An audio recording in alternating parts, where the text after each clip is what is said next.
Bom, oficialmente, boa noite a todos. Para quem não me conhece, eu sou o Ivan Pacheco, o atual presidente da Sociedade Brasileira de Medicina do Exercício e do Esporte.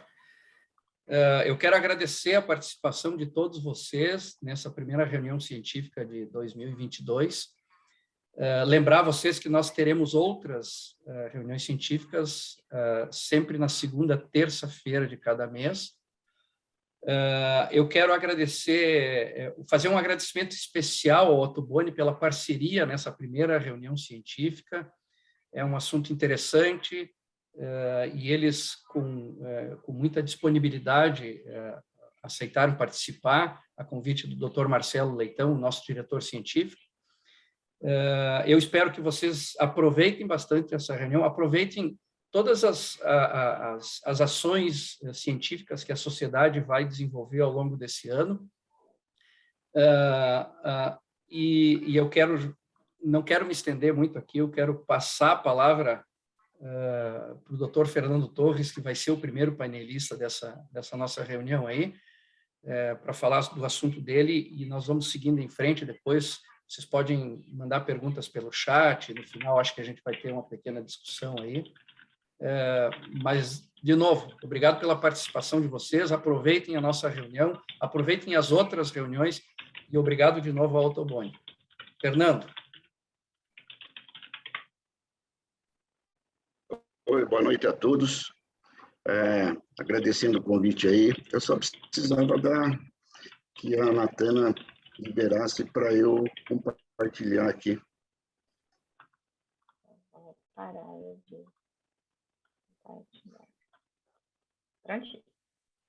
Opa, agora acho que eu já posso.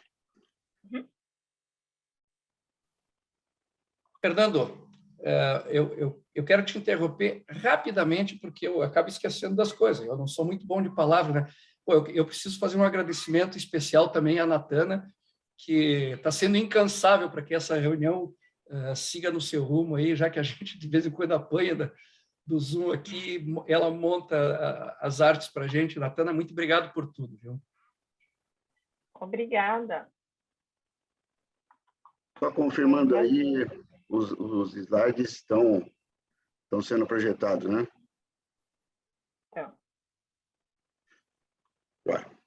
Então, boa noite a todos. Agradecendo aí o convite da diretoria científica para estar fazendo parte dessa primeira reunião. O ano passado, coincidentemente, eu também tive o prazer de participar da nossa primeira reunião científica.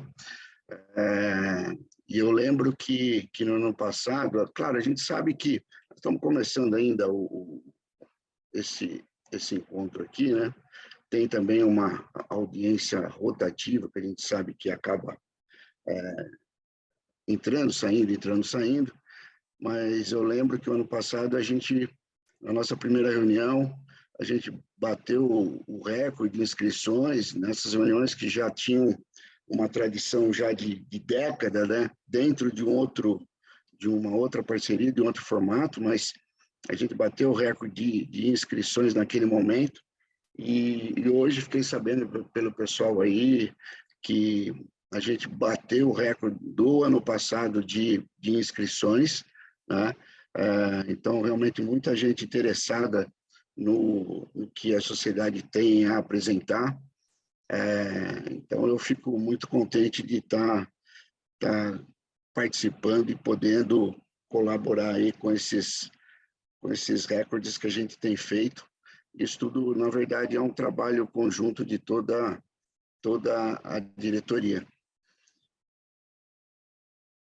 Bom, hoje o nosso assunto são métodos e métricas da composição corporal no exercício, e eu fiquei de fazer essa primeira parte, uma parte introdutória,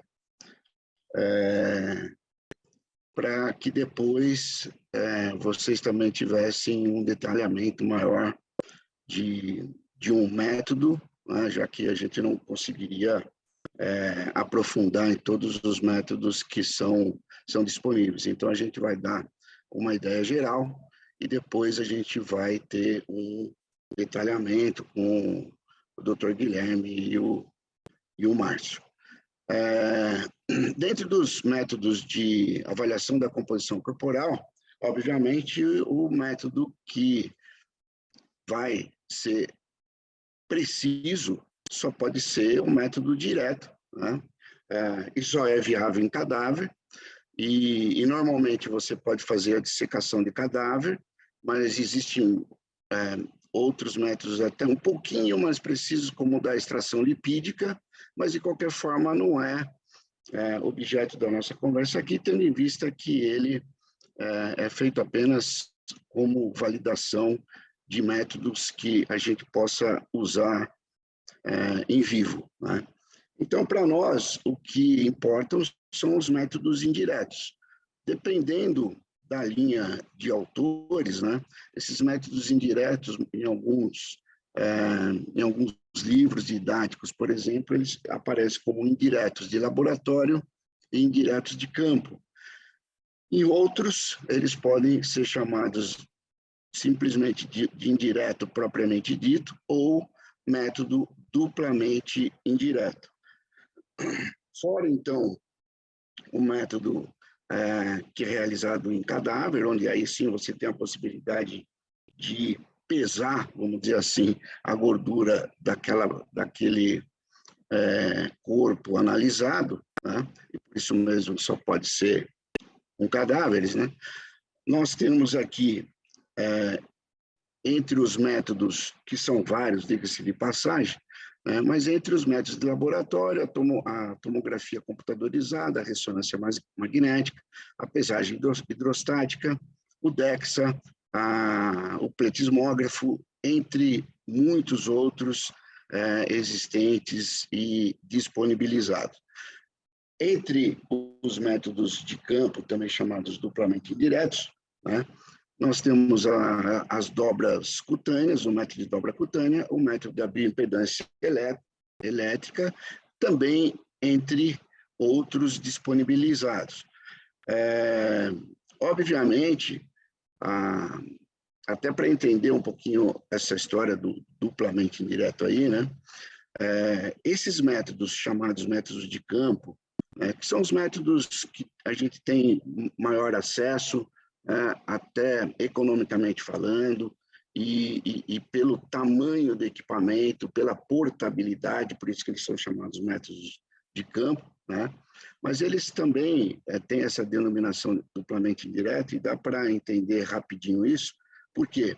Porque esses métodos, para você ver qual é o erro de estimativa que ele embute, já que todo método indireto é uma estimativa, né?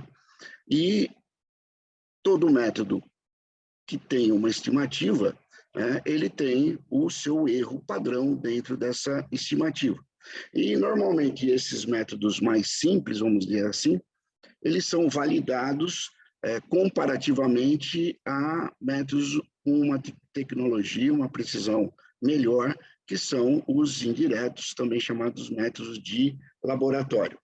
Obviamente, esses métodos de laboratório, também chamados simplesmente de indiretos, eles também têm um erro de estimativa previsto em relação ao método preciso, que é o método direto. Por isso mesmo, tendo em vista que você já tem uma diferença de validação aqui, então eles já são validados em relação a esses métodos que têm uma estimativa melhor. Mas esses aqui já têm também um erro já embutido em relação ao método direto, é por isso, então, que se explica o fato deles serem chamados de duplamente indiretos. Nós, hoje, vamos rapidamente tentar falar desses três primeiros aqui, métodos de laboratório, e daqueles outros dois, rapidamente também, métodos de campo. Iniciando com os métodos de laboratório e a pesagem hidrostática, com todos os sinônimos que ela possa ter, pesagem subaquática, hidrodensitometria, etc., ele, por muito tempo, e até hoje, por alguns, ele ainda é considerado um padrão áureo, ou seja, um gold standard para validação daqueles métodos de campo, né? Claro que com já vários senões e com o tempo de estudo que ele tem, se verificou que ele tem também algumas limitações e muitas vezes fica até difícil continuar usando esse método como padrão ouro. Basicamente, ele vai mergulhar o avaliado no meio aquático, né? Ele ainda não foi totalmente submerso, mas vai ter que ser submerso. E aí, ele usa o princípio de Arquimedes, que envolve a lei do empuxo, né? Ou seja, se você tem duas pessoas que têm o mesmo peso, vamos supor, fora d'água, né? Mas a composição corporal desses organismos é diferente, né? Os volumes são diferentes, embora o peso possa ser igual, né? Então, vamos supor que essas duas pessoas aqui tivessem 80 quilos fora d'água. Quando você coloca essas pessoas submersas e linkados a uma balança, né, o peso dentro da água deles pode ser diferente. Por quê? Porque na introdução desse corpo na água, a lei da ação e reação, a chamada lei do empuxo no meio aquático, ela vai sustentar esse corpo, e essa sustentação vai depender da quantidade de água que foi deslocada. Ou seja, quanto mais volumoso é esse corpo, mais água ele desloca, mais empuxo ele acaba provocando, e essa pessoa vai ter uma maior flutuação, entre aspas, e por isso mesmo ela vai pesar menos, porque o empuxo está sustentando parte desse peso em relação àquela balança com pesagem subaquática. Aqui a gente vê, por exemplo, que esse indivíduo é um pouco mais musculoso, né? Tem menos gordura, cintura mais fina, esse uma cintura mais larga, tal, denotando uma pessoa com maior taxa de gordura, e vocês veem que ele flutua mais em relação àquele que tem maior musculatura, maior peitoral e tal, sendo que fora d'água eles tinham o mesmo peso, mas dentro d'água, por essa flutuação, esse vai ser, entre aspas, mais leve e o da esquerda mais pesado. Isso porque, já que esse é aquele que a gente falou que tem uma taxa de gordura, teria uma taxa de gordura maior, né? Isso porque a mesma quantidade em peso de gordura ocupa um volume muito maior do que a mesma quantidade em peso de uma massa muscular. Por isso que a pessoa que tem uma taxa de gordura maior, quando submersa no meio aquático, ela vai ocupar um volume maior, vai deslocar mais água, vai ter mais empuxo e vai pesar menos. Com isso, você tem uma diferença de densidade, acabamos de mostrar aqui, né? O músculo é bem mais denso, bem mais concentrado, a gordura é bem menos densa, bem menos concentrada, e essa diferença de densidade, que vai refletir numa diferença de peso subaquático, né? Pode ser calculada, então, essa densidade pelo peso fora d'água. Essa é a fórmula que a gente não vai entrar em detalhes, mas se a gente pegar o peso fora d'água, essa é a massa. Aqui embaixo, tudo isso corresponderia ao volume corporal. E aí eu tenho massa sobre o volume. E aqui é o peso fora d'água, o peso dentro d'água, que vai dar diferença entre o que tem mais gordura e o que tem mais músculo, corrigido pela densidade da água, e subtraindo desse volume dois sistemas orgânicos que retêm muito ar, e isso acaba influenciando nessa flutuabilidade, que é o volume pulmonar residual. Sabemos que a gente tem muito ar no pulmão, e esses 100 ml de ar aqui seria uma média do ar retido no sistema gastrointestinal, para fazer uma correção nesse volume, porque esses dois volumes, esses dois sistemas, com esses seus respectivos volumes, influem muito na flutuabilidade e poderiam alterar esse cálculo aqui. Com isso, você tem descobre a densidade corporal desse indivíduo, né? Lembrando, principalmente nesse método, que o volume pulmonar residual deveria e deve ser feito com um espirômetro. É possível se estimar o volume pulmonar residual por equações de predição, só que essas equações de predição é uma estimativa já embutida dentro dessa estimativa, e ela aumenta o erro desse método para 2,8, 3,7, lembrando que estatisticamente, dentro da composição corporal, por exemplo, métodos com erro até 3,5 são métodos considerados estatisticamente aceitáveis, até 3,5. Vocês veem que ele, inclusive, acaba ultrapassando se você deixar de usar a espirometria nesse método. Você vai transformar uma Ferrari num Fusca e por uma questão de conveniência ou por economia, mas é uma economia burra, né?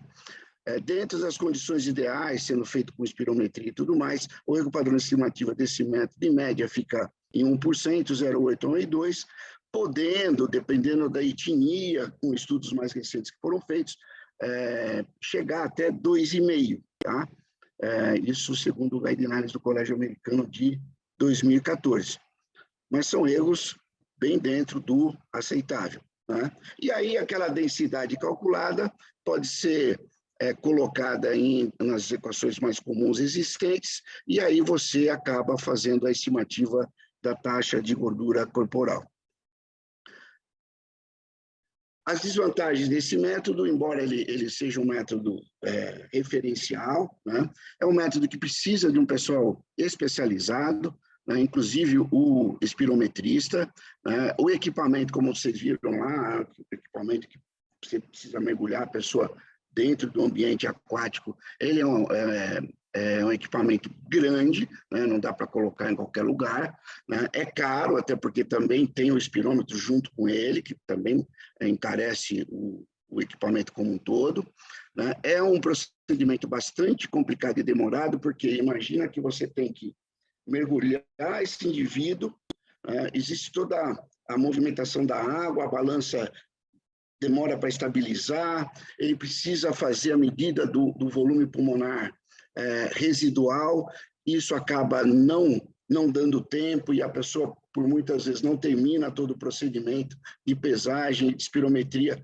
e acaba saindo para tomar ar, né? Então, essa pessoa é mergulhada por 5, 6, até 8 vezes, e por isso que a aplicação desse método fica restrita à pesquisa e a alguns grandes centros universitários para validação exatamente daqueles métodos considerados duplamente indiretos, né?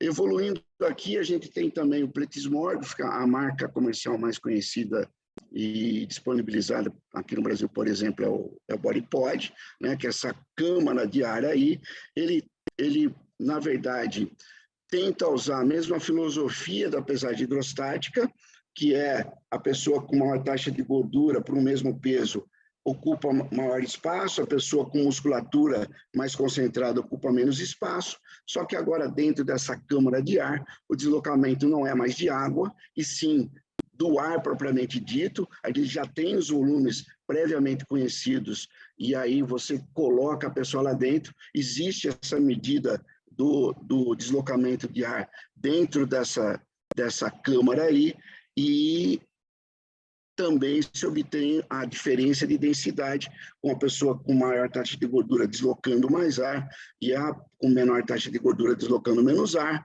Também se obtém a diferença de densidade entre eles e também se chega na taxa de gordura corporal, na mesma filosofia usada na pesagem hidrostática, mas com a vantagem disso daí incomodar menos o avaliado, tendo em vista aquela grau até de claustrofobia que a pesagem hidrostática com a pessoa mergulhada pode ter, né? De qualquer forma, é um aparelho bastante caro também, né? Da mesma maneira que a pesagem hidrostática, você precisa estar com o mínimo de roupa possível, e para pessoas que têm uma taxa de gordura já maior, elas se incomodam, tanto na pesagem hidrostática como aqui, né? Mas é um método mais fácil e mais rápido que ficar mergulhando as pessoas várias vezes lá na pesagem hidrostática, mas qualquer método hoje praticamente é menos complicado e mais rápido do que a pesagem hidrostática, não é uma vantagem exclusiva da pletismografia, né? A pessoa coopera mais, o erro padrão fica em torno de 2,2 a 3,7, depende das condições e de algumas coisas que, nesse momento aqui, não cabe a gente ficar enumerando, né? Cada método tem os seus cuidados específicos, e isso também segundo o Guidelines do Colégio Americano de 2014. Já o DEXA, que é um equipamento que está sendo bastante utilizado ultimamente, que é a absorciometria de raio-x de dupla energia, a pessoa fica ali tranquilo, também não tem grandes necessidades de cooperação. O uso do DEXA é o mesmo equipamento que se usa rotineiramente no ambiente médico para avaliação de densidade óssea para osteopenia e osteoporose, e que agora ele está sendo bastante usado também para avaliação da densidade de outros tecidos e não só para densidade óssea, né? Ele também é um método que tem uma boa correlação com a pesagem hidrostática, né, em torno de 1,8, embora esse percentual, o Colégio Americano diga que são necessários mais estudos para da mesma maneira que a pesagem hidrostática, né, sempre se assumiu 0,8 a 2, e eles depois chegaram a ver que podia chegar até, em média, 2,5 de erro. Aqui o 1,8 com um asterisco que são necessários mais estudos, né? Ele tem uma vantagem, que ele não estima só a taxa de gordura, né, que por tabela também vai me dar a taxa de massa magra, né? Seriam os métodos de 2 compartimentos, como os métodos anteriores. Ele também dá a taxa de gordura, mas dentro da massa magra, ele tem uma certa vantagem em relação aos métodos anteriores, que dando a taxa de gordura, você tira de 100%, é o que resta para a massa magra. Aqui ele é capaz de te dar a taxa de massa gorda, a de massa magra, mas ele ainda acaba detalhando melhor os compartimentos, dividindo a massa magra, analisando a massa magra em massa magra óssea e a massa magra não óssea. Por isso mesmo, nos últimos tempos, ele tem sido usado como uma potencial alternativa de padrão ouro de método indireto em relação à pesagem hidrostática. Todos os métodos têm vantagens e desvantagens. Ele usa radiação, embora essa radiação de raio-x de dupla energia seja uma radiação muitíssimo baixa, então os cuidados também são muito pequenos, tá? Mas a gente tem que tomar alguns cuidados, principalmente porque o espaço, né, do equipamento, ele muitas vezes não comporta pessoas muito altas, a pessoa acaba saindo daquele retângulo onde aquele escaneamento, entre aspas, é feito, né?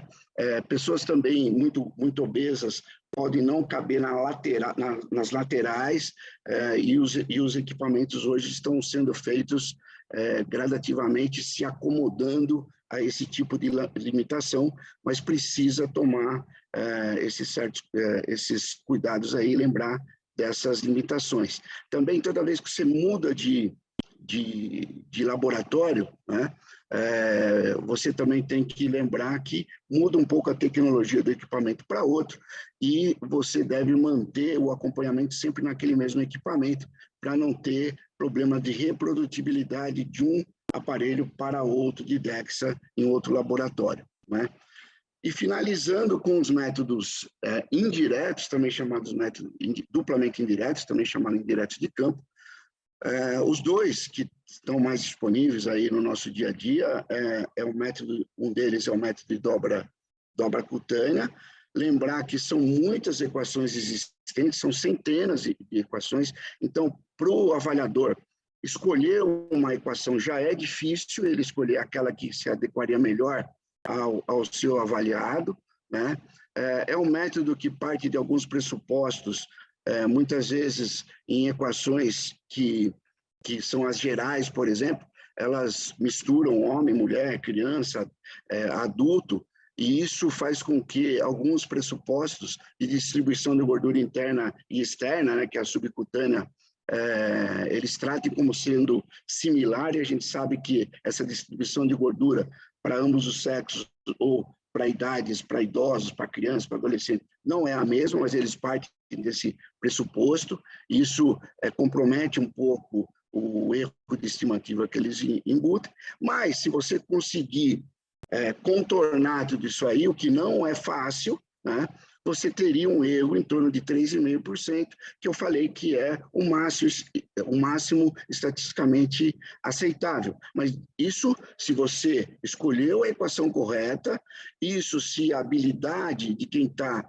medindo a dobra cutânea é boa, prestar atenção, que é outra fonte de erro, onde alguns métodos, a mesma dobra cutânea com o mesmo nome, ela é pega em posição e em região um pouco diferente de um protocolo para outro, não tem consenso na literatura até hoje sobre a localização da pega dessas dobras cutâneas, né?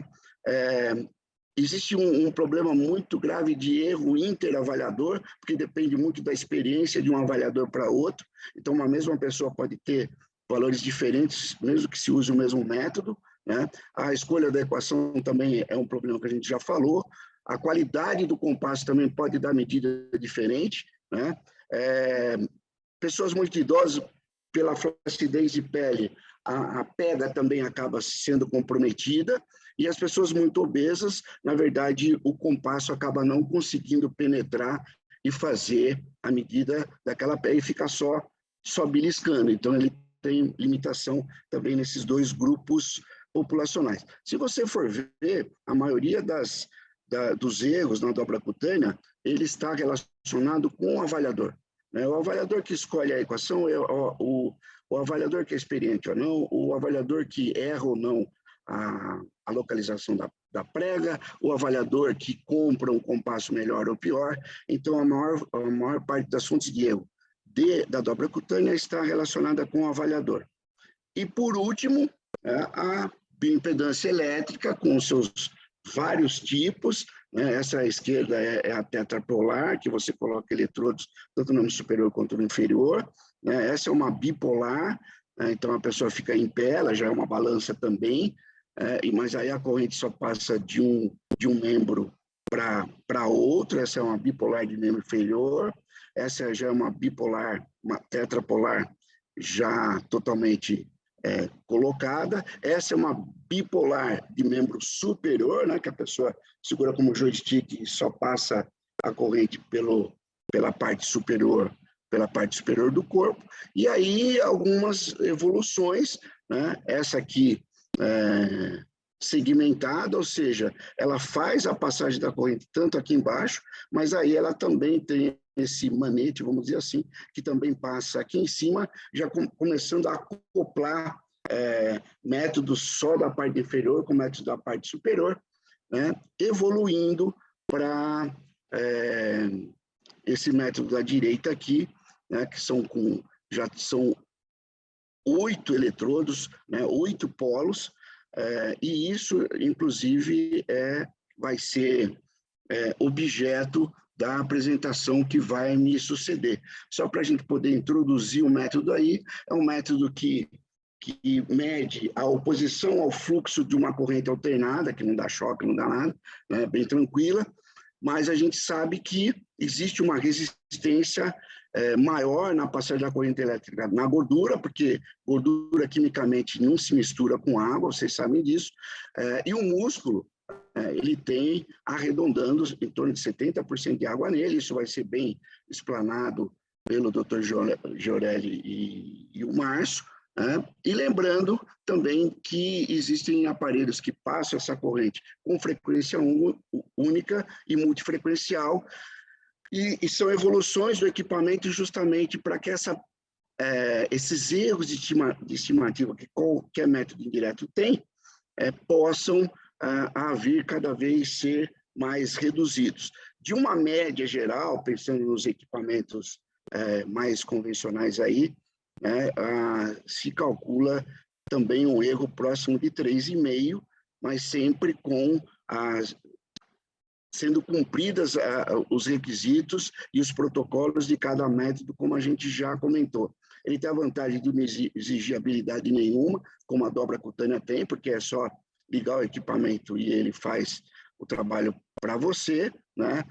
A dobra cutânea, você tem muita manipulação do paciente, alguns não gostam, né? Então ele é menos invasivo, ele é mais confortável, né? A pessoa só deixa passar corrente pronto, e ele é uma alternativa importante para aqueles grupos onde a dobra cutânea tem dificuldade para ser executada, que são os grandes obesos e os idosos. Eu acho que eu cumpri mais ou menos aqui a minha tarefa, só aproveitando mais uma vez para lembrar vocês, né, o nosso Congresso Brasileiro de 19 a 22 em Curitiba. Já as inscrições vão estar disponíveis no site. Dessa vez, finalmente, depois de 2 anos, teremos um evento presencial, se Deus quiser. Muito obrigado pela atenção de todos.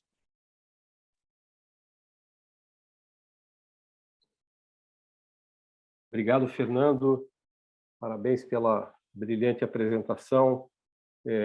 Eu estou aqui, entrando aqui, conversando um pouquinho com vocês. Para quem não me conhece, eu sou Marcelo Leitão, sou diretor científico da sociedade. O doutor Ivan falou no começo dessa nossa reunião, e eu estou só aqui fazendo, então, a sequência. E eu queria, além de agradecer e parabenizar o doutor Fernando, fazer a apresentação dos nossos próximos 2 palestrantes. Lembrar a todos vocês que quando o Dr. Guilherme e o engenheiro Márcio terminarem a palestra deles, nós vamos abrir para perguntas. Vocês podem já ir fazendo as perguntas. Todas as perguntas devem ser feitas pelo chat, tá? A gente vai recebendo e vai organizando tudo isso.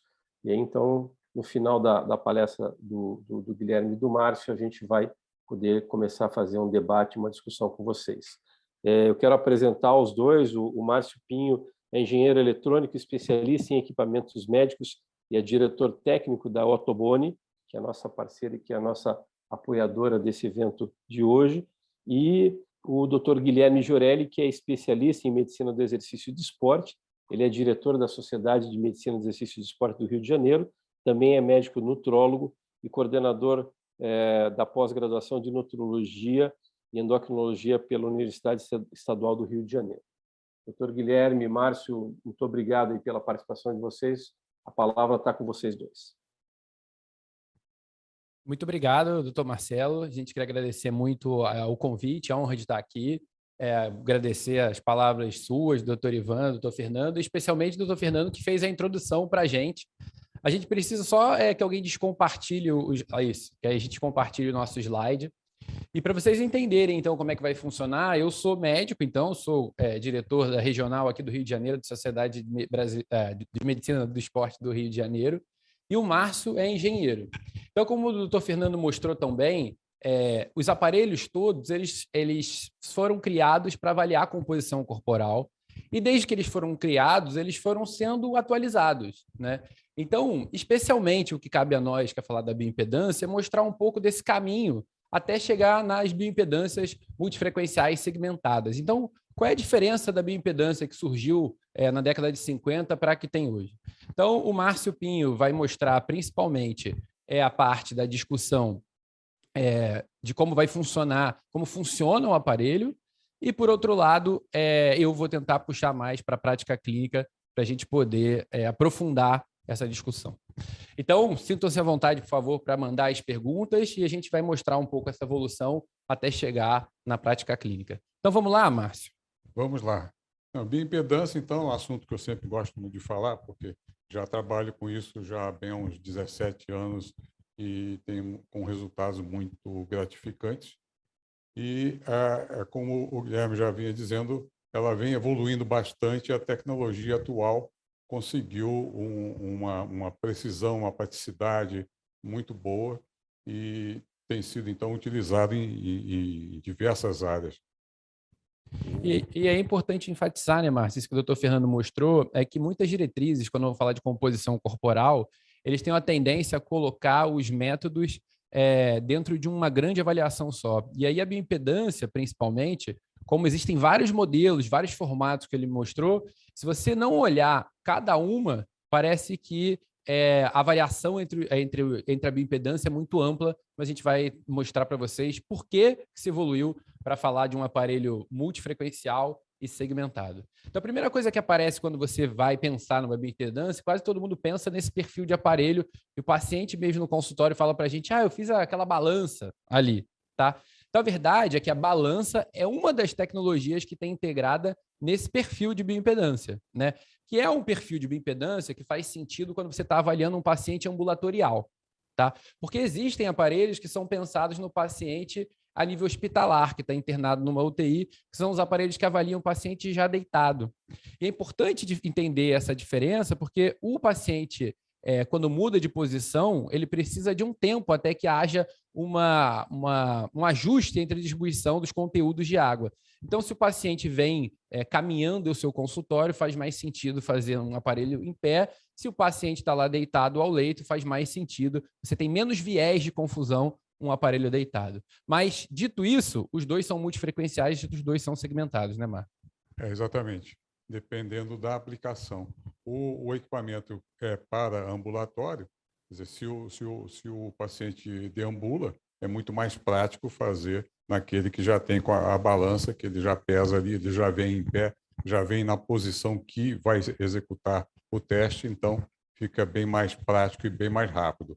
Quando você vai fazer deitado, se a pessoa vem em pé, tem que estabilizar um tempo deitado, então acaba o protocolo sendo mais demorado. E para os pacientes acamados, é a única maneira de fazer, ele já está deitado mesmo e tal, então fica mais prático. Mas o método é o mesmo e utiliza a mesma tecnologia.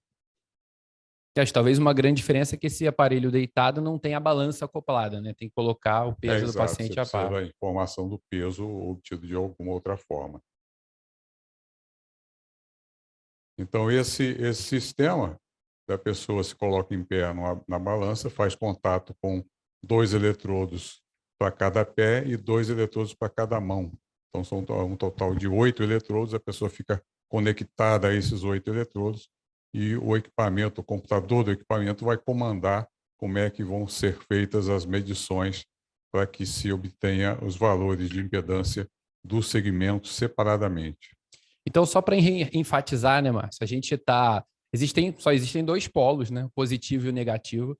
E quando você vai estudar bioimpedância, você vê lá, como o doutor Fernando mostrou muito bem, que se cita tetrapolar, alguns lugares aparecem octapolar, a própria diretriz da ABES de 2016 fala octapolar. Então, para vocês entenderem, só existem 2 polos, o positivo e o negativo, mas se convencionou chamar os aparelhos que passam a corrente elétrica de tetrapolar ou octapolar de acordo com o número de pontos de contato que o aparelho tem na pele. Então, existem aparelhos que têm 2 pontos de contato, até se chama de bipolar, quando tem um ponto de contato, de monopolar. Mas, então, a bioimpedância segmentada multifrequencial, ela tem 8 pontos de contato, então são 2 pontos em cada braço e 2 pontos em cada perna, então dá os 8 pontos. E aí, justamente por ter esses pontos separados ao redor do corpo, é que ele tem essa capacidade de fazer a segmentação e as vantagens da segmentação. E de ter essa multifrequência, uma maior do que 50, outra menor do que 50, é o que a gente vai explicar, então, durante a aula. O princípio de funcionamento é o mesmo de todo equipamento de bioimpedância. Quer dizer, você, através de eletrodos, no caso, o sistema tetrapolar tem 4 eletrodos, você aplica a corrente elétrica entre 2 pontos e mede a diferença de potencial entre outros 2 pontos, e aí, com isso, tem o valor da impedância. Nos equipamentos mais antigos, essa medição era feita de corpo inteiro. A pessoa obtinha... Agora passou aqui para o outro, mas, enfim, era feita só uma medida do corpo todo e com uma única frequência. Está passando automático aqui. Deixa eu só... Pode voltar aqui para o que você quiser, que fica mais fácil aqui. Só um instantinho aqui que para mim, ele travou. Ele não tá voltando. Ele deu uma travada aqui. Mas então, nos equipamentos mais antigos que usavam somente uma frequência, era feita a medição da impedância do corpo através desses 4 polos. Nos equipamentos multifrequenciais... Aqui tá bom, Márcio, aqui? Isso. Então, a partir do valor de impedância, é que nós vamos determinar o volume do condutor de eletricidade, que o condutor de eletricidade é a água, então nós vamos determinar o volume de água. Por isso que o método de impedância a gente chama de duplamente indireto, quer dizer, ele vai medir a impedância para estimar a água corporal.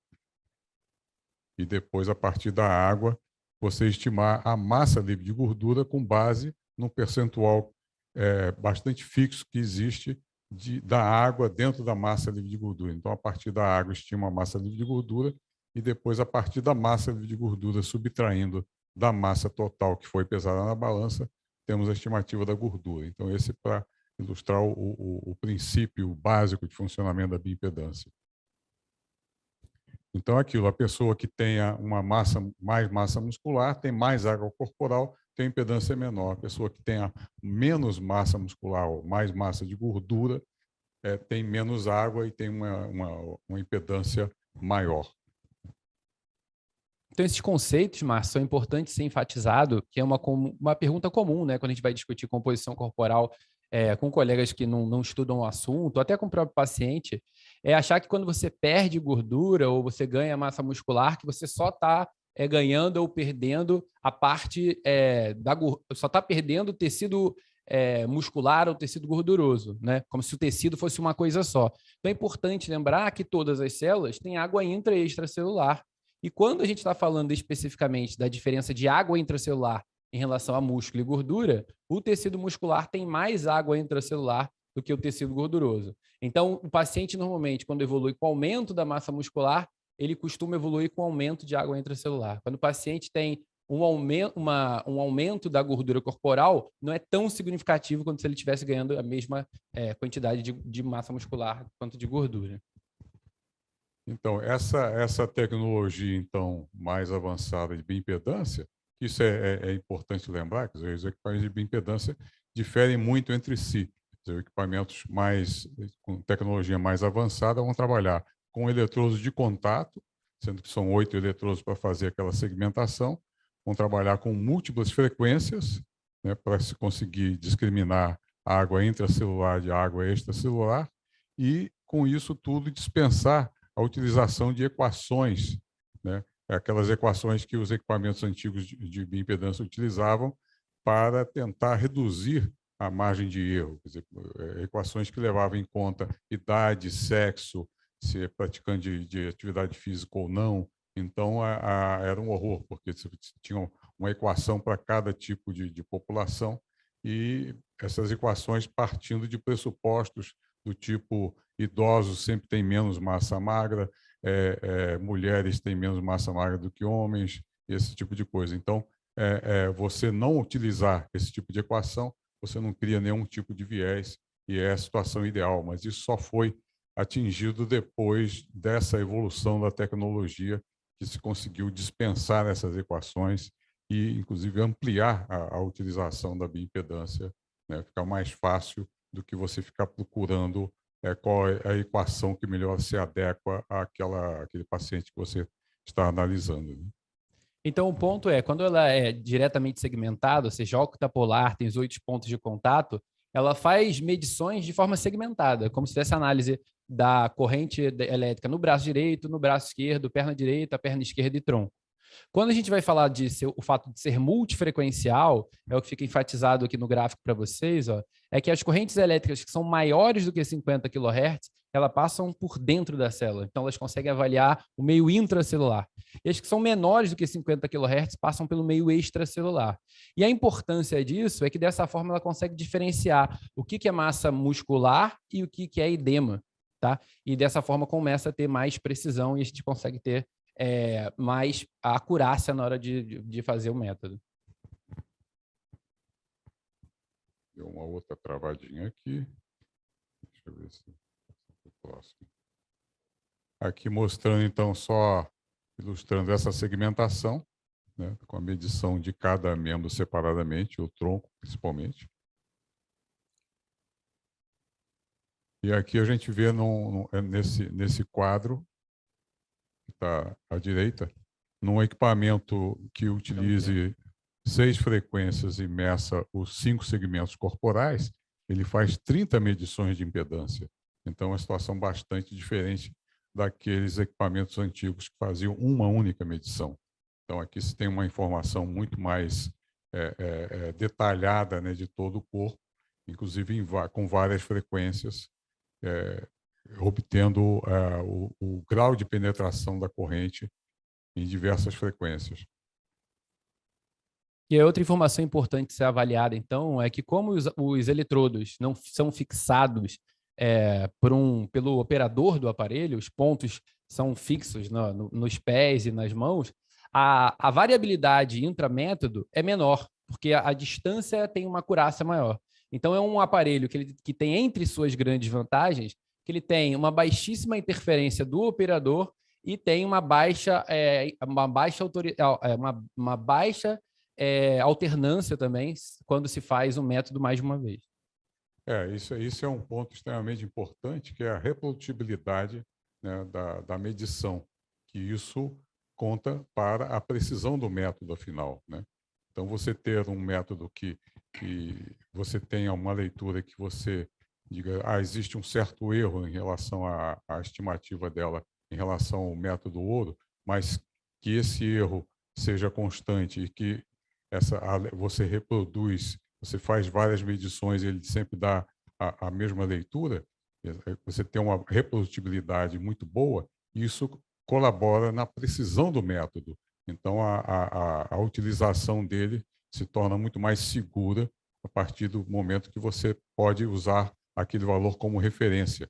Então, quando a pessoa melhorar, vai mostrar que melhorou, quando piorar, vai mostrar que piorou, você tem aquela referência do valor com precisão. Deixa eu só passar aqui mais um. Então, aqui mostrando a segmentação de massa magra, nós vamos detalhar um pouco mais daqui a pouco.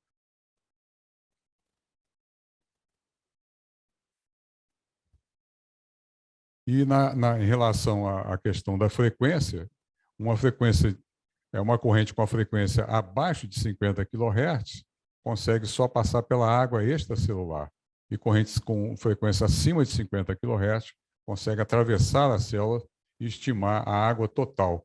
E na bioimpedância nós vimos que tudo parte da água corporal, e a estimativa, então, precisa da água corporal é extremamente importante, e também a discriminação do que é a água intracelular do que a água extracelular, para que a gente não confunda o que é músculo do que é edema. Então, mostrando aqui que a frequência, de acordo com quanto mais alta a frequência, aumenta o grau de penetração da corrente na água corporal.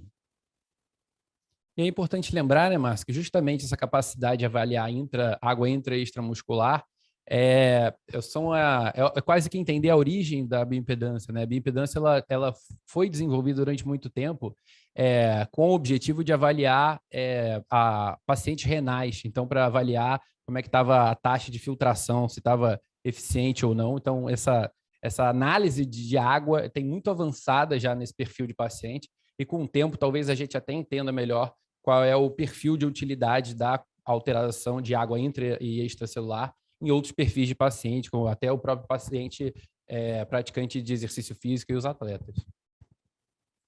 Então, essa informação da água intra e extracelular, em alguns equipamentos ele só fornece a água corporal total, em outros ele te dá essa informação de quanto tem de intracelular, de extracelular.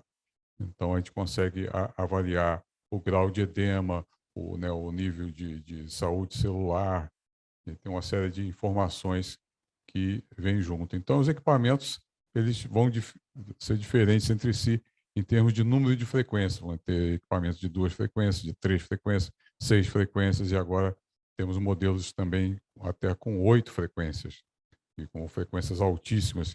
Então, quanto maior o número de frequências, mais sofisticado é o equipamento. Quanto maior a frequência que ele usa, mais sofisticado ainda, acaba sendo um equipamento mais caro, né? É muito mais difícil você fazer uma medição em alta frequência.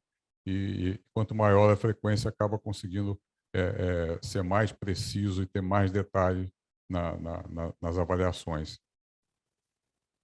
E aí é importante enfatizar a riqueza da folha de resultados, né? Então, a gente, na verdade, tem muito mais dado do que, de fato, a gente hoje entende o que fazer. A gente tem grandes informações sobre a quantidade de músculo e gordura, a gente tem grandes informações sobre a distribuição entre músculo e gordura, entre a proporção de músculo e gordura, mas cada vez mais a comunidade médica respeitando a informação de que a gente não pode olhar só para o peso, a gente tem que olhar para além disso, olhar proporção, distribuição, quantidade, a gente vê com o avançar um método muito utilizado, justamente por essa baixa interferência de reprodutividade entre o operador e outro, né? Próximo aqui. Aqui lá embaixo da folha de resultados, então, a gente observa essa tabelinha mostrando as frequências que o equipamento utiliza. Então, para a gente saber se é de 2, de 3, de 6, de 8, nós vemos nessa tabela.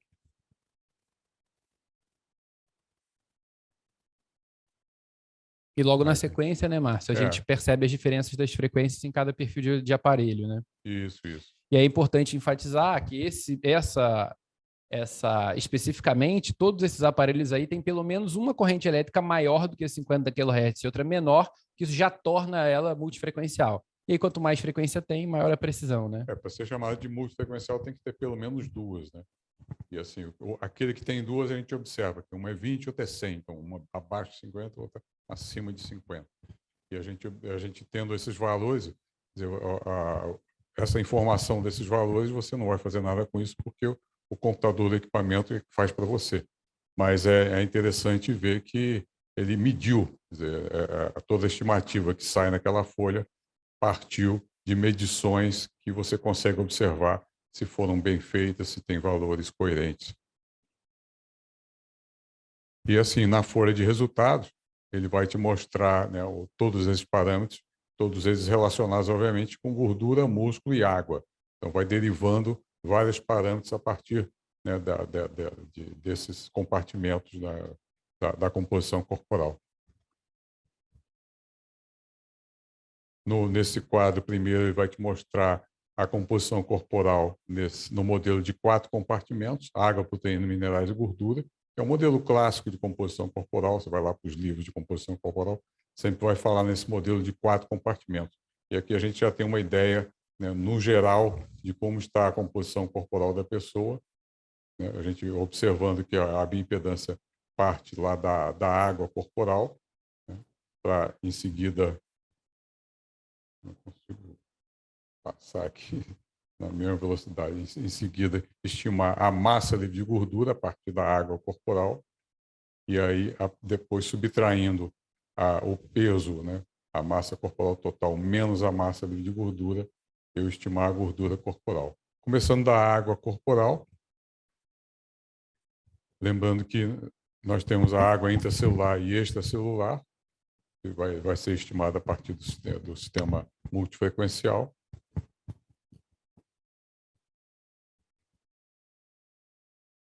Aqui, quando se mostra só a água corporal total, a gente consegue acompanhar como está a quantidade de água corporal total, né, dentro de uma faixa de normalidade. Se a pessoa tem mais água corporal total, tende a ter mais massa muscular, que é sempre uma coisa positiva. Se a pessoa tem menos água corporal proporcionalmente, geralmente é indicativo de que ela tem mais massa de gordura e menos massa muscular. Pode passar o próximo. Pode passar o próximo aqui.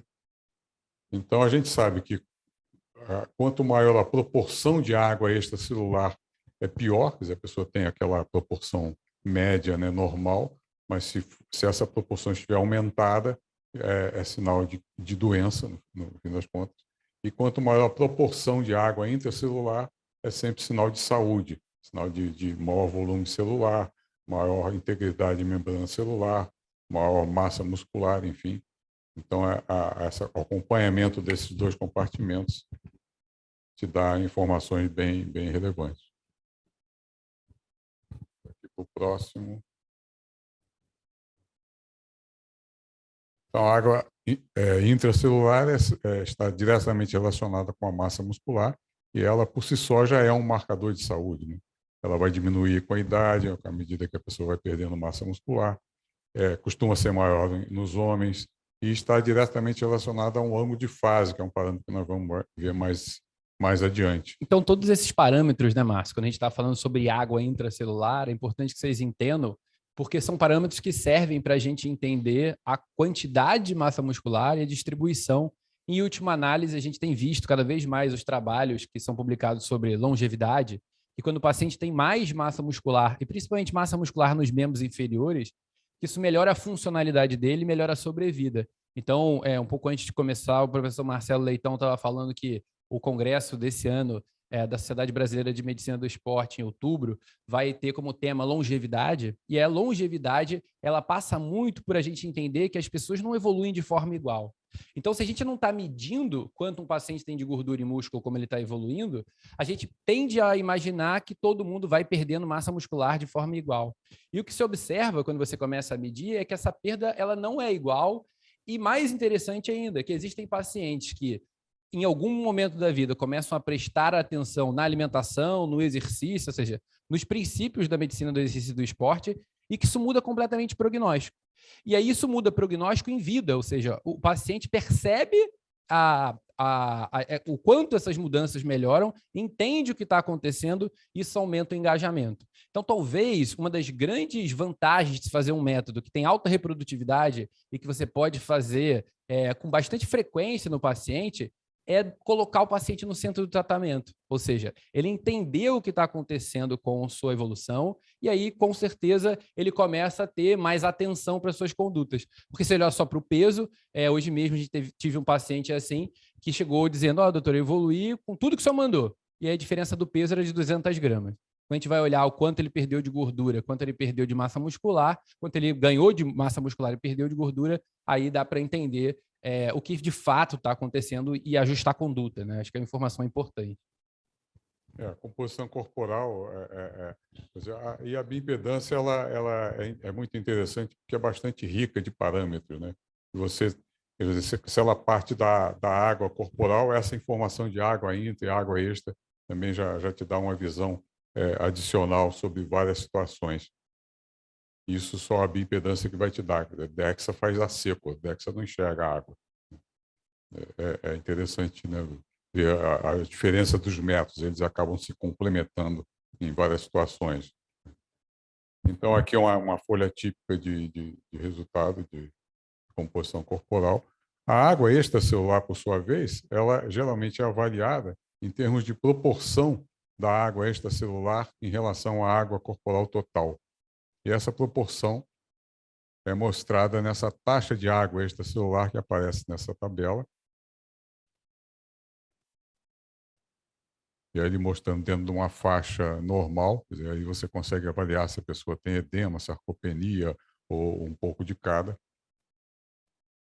E essa proporção de água extracelular, ela pode estar alterada, estar aumentada em várias situações. Quer dizer, pode estar aumentada na insuficiência cardíaca, na ascite, doença renal crônica, pós-operatório, e pode estar aumentada também em situações de baixa água intracelular, que aí proporcionalmente a água extracelular fica maior, e não tem nada a ver com edema, a desnutrição, caquexia, sarcopenia. Então, essa avaliação de água extracelular te dá também bastante informação em várias situações. Inclusive, e isso serve até mesmo na área do esporte, essa taxa de água extracelular por segmento corporal. Então, se a pessoa tem uma lesão, por exemplo, num membro, esse membro inflamado vai te mostrar, né, um nível de água extracelular diferente naquele membro. Então, essa análise por segmento dessa taxa de água extracelular também te dá uma informação bem interessante em várias situações. E gordura corporal, também temos mostrada de diversas formas. A gente sabe que IMC, né, não ajuda muito na avaliação, e muitas vezes você sempre tem que analisar a proporção. Muitas vezes a pessoa está com menos, está com pouco músculo, e o mais grave, né, da composição corporal é a falta de músculo do que o excesso de gordura, na verdade. Então, a proporção é sempre uma coisa que é muito importante na composição corporal, e ela pode ser mostrada, a gordura, em termos de quilos, né, o valor absoluto em quilos, ou em percentual, e aí ele te mostra em faixas, por exemplo, para mulheres, mostrando a faixa normal de 18 a 28, com o centro da faixa sendo o valor padrão em 23, de homens de 10 a 20, sendo o valor central de 15% o padrão da faixa. Então é interessante enfatizar, né, Márcio, que quase sempre que a gente fala nos problemas do IMC, a gente pensa no caso do fisiculturista, que é um paciente que tem um IMC alto, as custas de massa muscular alta. Só que esse perfil que está enfatizado aqui é um perfil também importante de ser lembrado, ou seja, é uma mulher que tem um IMC normal, ou seja, o peso dividido pela altura ao quadrado, mas é normal às custas de um excesso de gordura e uma massa muscular baixa.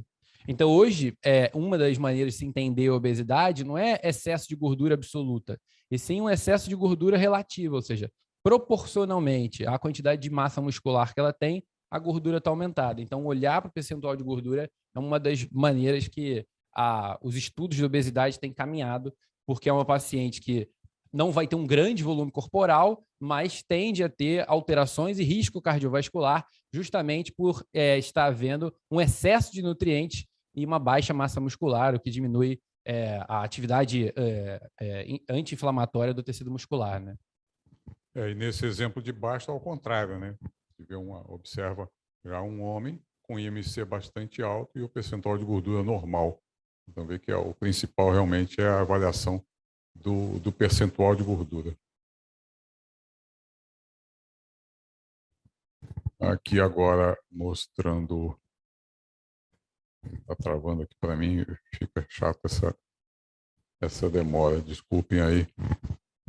Mostrando a gordura por segmento corporal, já que essa medição é feita, né, de forma segmentada também, ele é capaz de te mostrar como está a distribuição de gordura pelos segmentos corporais, mostrando lá em quilos, o percentual em relação ao padrão e a avaliação se está dentro da faixa, se está normal, acima ou abaixo. Essa é outra forma de se ver como é que está a distribuição. Quer dizer, a gente sempre quer ver a quantidade, a proporção, e é importante também saber a distribuição, né, dos componentes da composição corporal. E um dado adicional, também bastante importante, é a gordura visceral, já que ele mede segmentado e mede a impedância do tronco separado e tem a composição do tronco separado, consegue dar uma estimativa bastante boa da gordura visceral. E ele vai te mostrar em termos de área de gordura visceral, né, como se fosse um corte, né, de tomografia, ou em termos de nível de gordura visceral dentro de uma escala, né.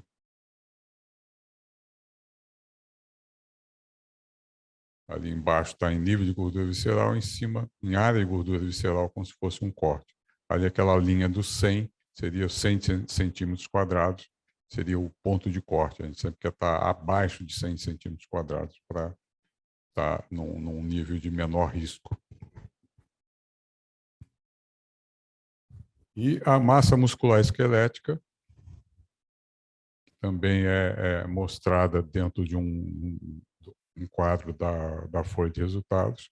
Lembrando que a gente, quando fala de massa magra genericamente, tem que lembrar que massa magra inclui órgãos, pele, minerais, água e músculo, né?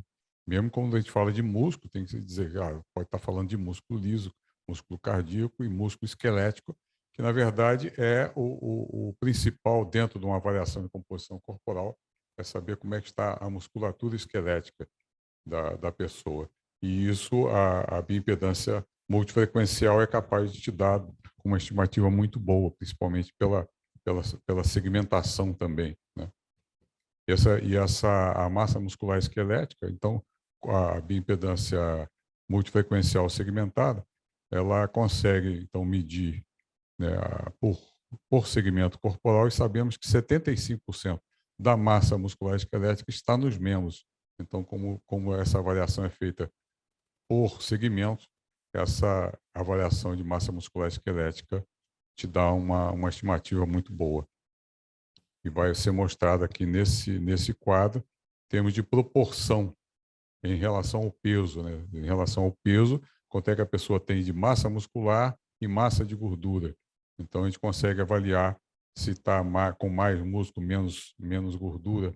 E a gente observa aqui os valores de massa, quer dizer, a massa total, massa livre de gordura, massa magra e massa muscular esquelética. Então, a gente fala massa magra e massa muscular como sendo a mesma coisa, realmente não é. Quer dizer, essa pessoa que tem 77,8 de massa magra e 48 de massa muscular esquelética. Então, focando na massa muscular esquelética, nós temos uma avaliação muito melhor do que falar genericamente na massa magra total da pessoa. Então, a variação de 1 quilo da massa magra pode ficar meio perdida em várias coisas. E 1 quilo de massa muscular esquelética realmente é uma variação bastante mais significativa. E dentro daquele quadro, a gente pode ter várias situações de proporção, né, de uma pessoa que esteja abaixo do peso, com pouco músculo e mais gordura, uma pessoa com peso normal, também com proporção equilibrada, ou menos músculo, mais gordura, ou uma pessoa acima do peso, também que pode estar com proporção equilibrada, ou menos músculo, mais gordura. Então, só visualmente a gente já consegue observar como é que está a situação da pessoa, só observando, né, os tamanhos das barras, né?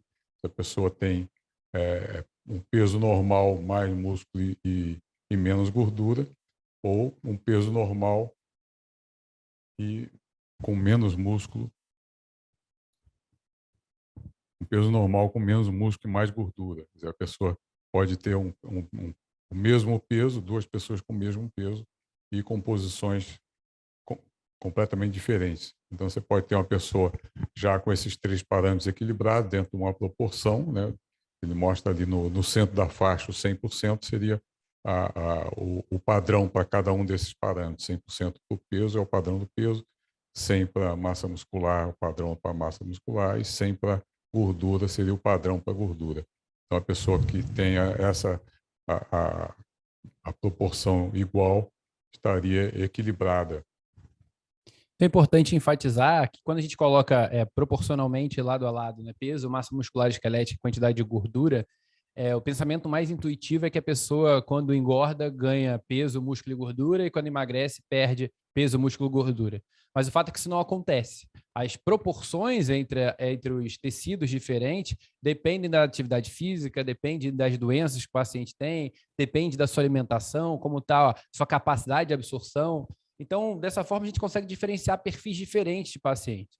Então, esse perfil que está mostrando para vocês, ou seja, um paciente que tem um peso normal, às custas de mais gordura e menos músculo, é um paciente que, quando jovem, ele parece ser magro, mas, na verdade, é um paciente que tem uma desproporção entre músculo e gordura, com uma grande chance de evoluir com sarcopenia na fase adulta, né?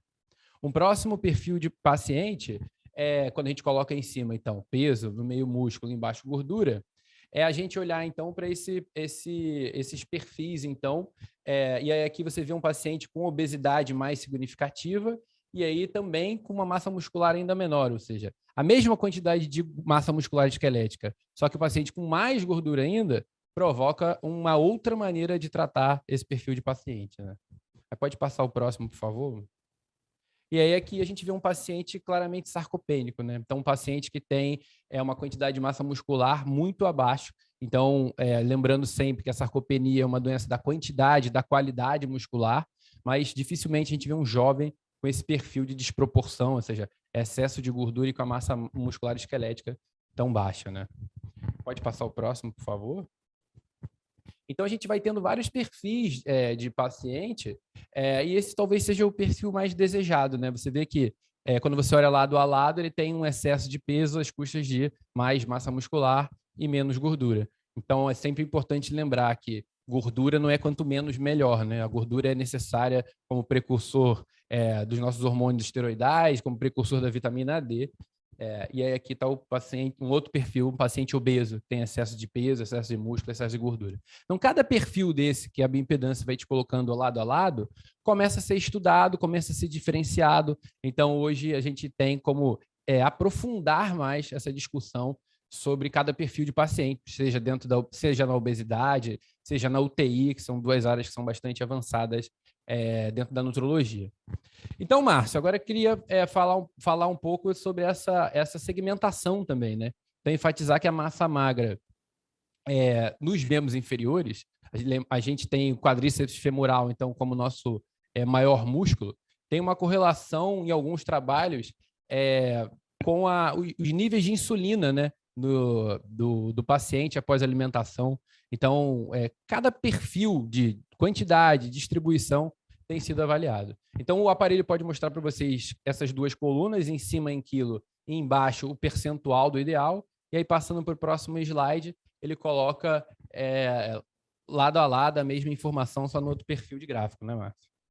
Isso é um outro tipo. São dois tipos de relatórios, dependendo do modelo do equipamento. São duas formas de mostrar a mesma coisa. Aqui, num paciente com essa distribuição de massa magra equilibrada, e aí no próximo slide a gente pode observar um desequilíbrio, né? A pessoa já com massa magra de membros inferiores bastante deficiente. E no seguinte, a gente vê um caso de desequilíbrio entre um membro e outro. Quer dizer, isso na área de esporte é bastante observado, que até mesmo certas modalidades esportivas tendem a criar desequilíbrios, né, entre membros, e isso, quer dizer, desequilibra o centro de gravidade, desequilibra a força, desequilibra tudo na pessoa, fica mais sujeita a lesões, inclusive. Então, dentro da área de esporte, é sempre uma coisa visada para se trabalhar, para procurar equilibrar, né, essas diferenças aí. E é importante lembrar que se você não está medindo, você não sabe nem o que acontece, né? Então, muitas vezes a gente pega no consultório paciente com histórico de lesão em quadril e aí você vê que a proporção dos membros inferiores é completamente diferente, né? Então, será que não poderia ter sido prevenido, né? Então, existem várias maneiras, entre elas ver essa proporção. E aí, lembrando sempre que a grande vantagem é que é um método que tem uma baixa variação não é operador dependente, né? E além desses parâmetros todos da composição corporal, existem também, nesse quadrinho aqui, alguns dados adicionais que ele vai mostrar, né?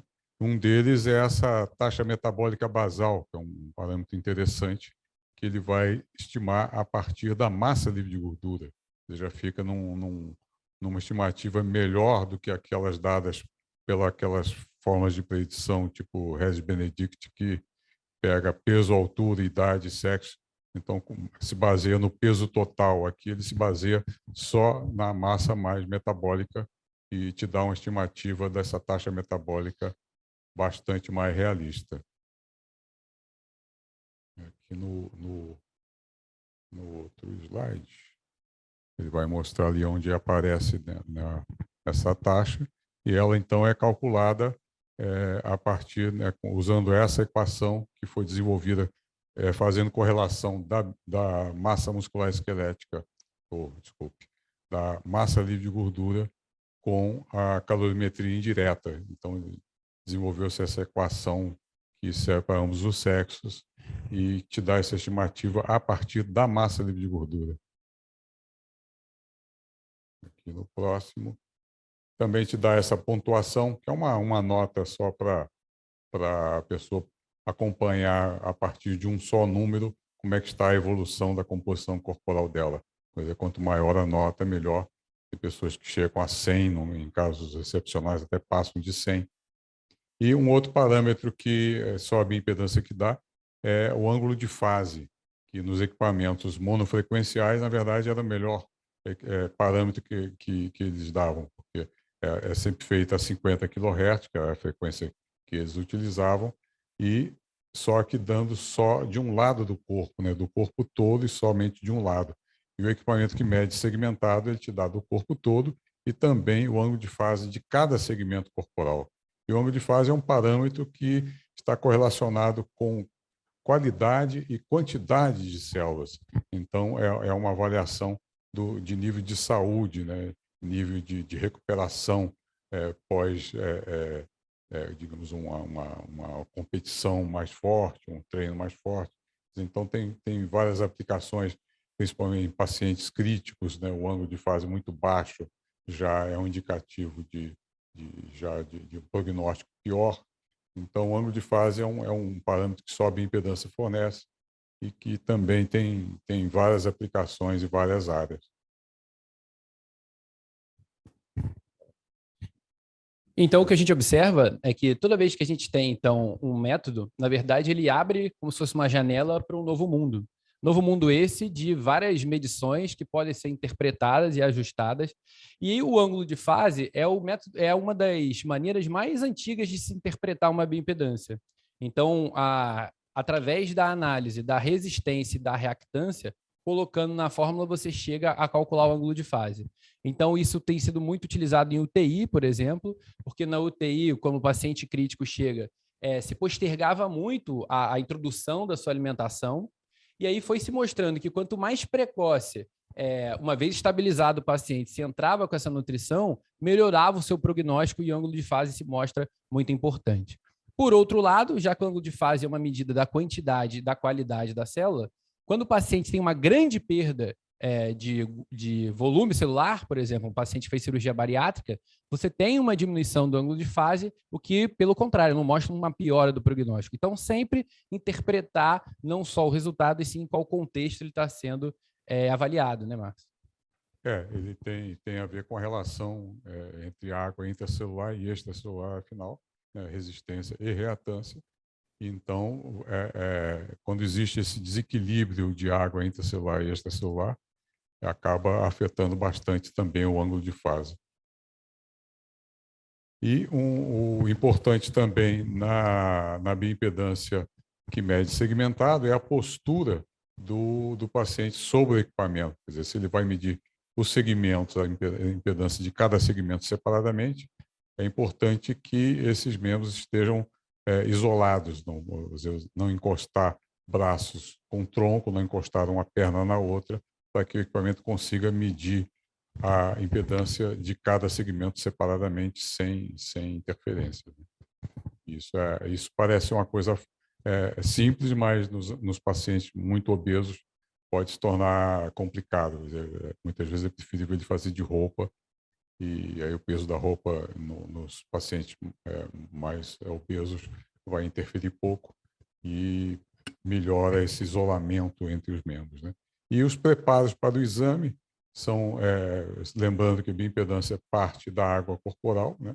Então é importante se observar algum tempo de jejum, evitar diuréticos, bebidas alcoólicas, procurar ir ao banheiro antes do teste, sempre fazer antes do treino, nunca fazer depois do treino. Depois do exercício acaba tendo alterações de água corporal, temperatura corporal, então sempre fazer antes de treino. Procurar ficar na posição que vai ser feito o exame pelo menos uns 5, 10 minutos. Não conduzir depois de banho em sauna, justamente pela questão da temperatura corporal.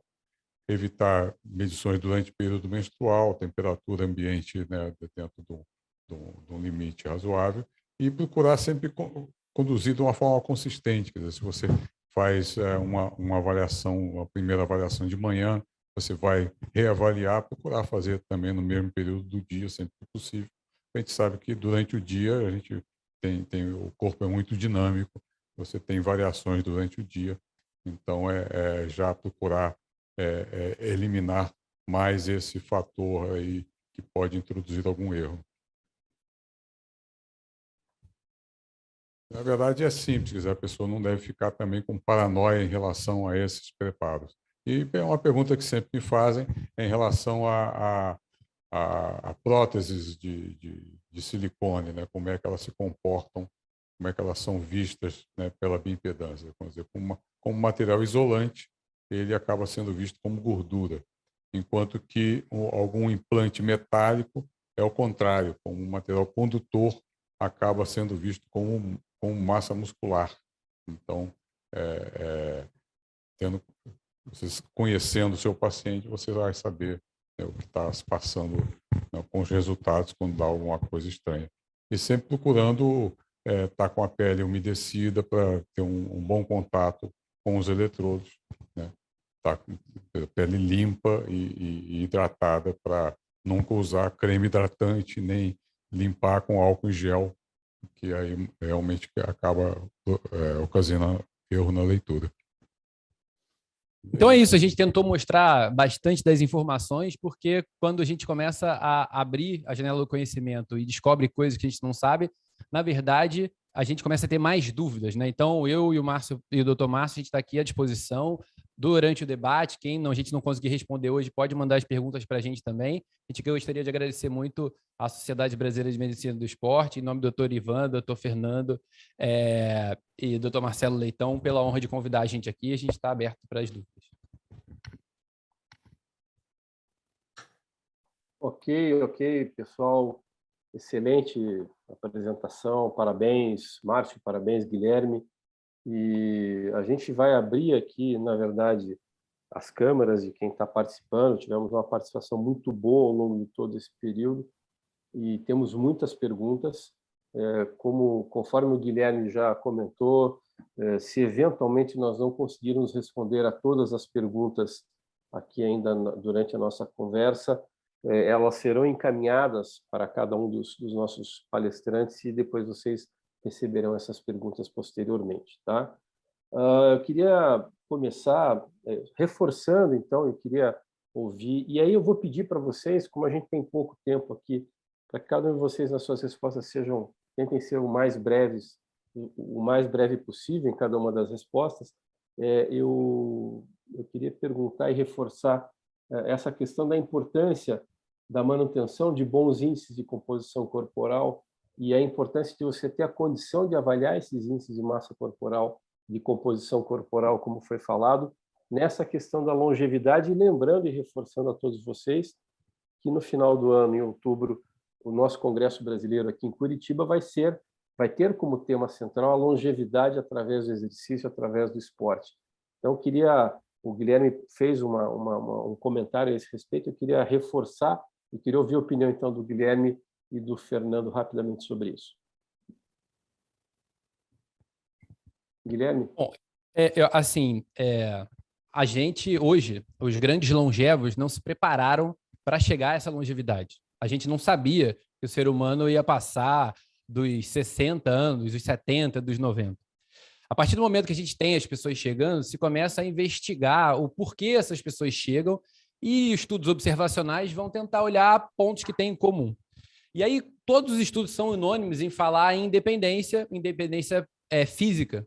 E não existe ponto de maior correlação com independência física do que a massa muscular esquelética. Então, a massa muscular esquelética permite que a pessoa acorde dentro do seu quarto, se vista, saia à rua, compre algo para ter independência. E aí, quando a gente tem todos os métodos de composição corporal, é uma maneira de a gente começar a quantificar isso em idades em idades menores, né?